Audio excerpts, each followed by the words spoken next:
பிரதீப ஜ்வாலாபிர் திவசகர நீராஜனவிதிஹி சுதாசூதேஷ்சந்திரோபல ஜலலவைரர்க்யரச்சனா ஸ்வகீயைரம்போபி சலிலநிதி சௌஹித்யகரணம் त्वदीयाभिर्वाग्भिस्तव जननि वाचां स्तुतिरियम् प्रदीप ज्वालाभिर्दिवसकर नीराजनविधिः सुधासूतेश्चन्द्रोपल जललवैरर्घ्यरचना स्वकीयैरम्बोभिः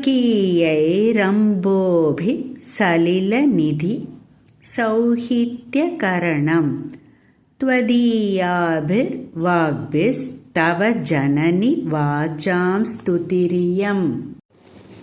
வாக்கிற்கு பிறப்பிடமான தாயே, கற்பூர தீப ஜுவாலையால் சூரியனுக்கு கற்பூர நீராஜனம் செய்தது போலவும், அமிர்த கிரணங்களை பொழியும் சந்திரனுக்கு சந்திரகாந்த கல்லில் கசியும் நீர்த்துளிகளால் அர்க்யம் கொடுப்பது போலவும், கடல் நீரையே எடுத்து கடலுக்கு அளித்து திருப்தி செய்வது போலவும் இருக்கிறது உன்னிடமிருந்து பெற்ற உன்னுடையதேயான வாக்குகளால் அமைந்த இந்த உனது ஸ்தோத்திரம்.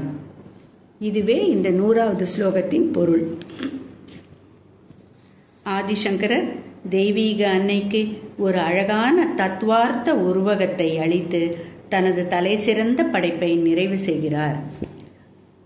ஆதிசங்கரர் ஞானத்துடன் தேவியின் பெருமையை நமக்கு அறிவுறுத்தி நிறைவாக தன்னை சிறுமைப்படுத்தி கொண்டு அம்பிகையை துதித்து நமக்கு நம்பிக்கையையும் பக்தியையும் ஏற்படச் செய்து கடைசி பாடலில் அம்பிகைக்கு நீராஜனமும் செய்வித்தார்.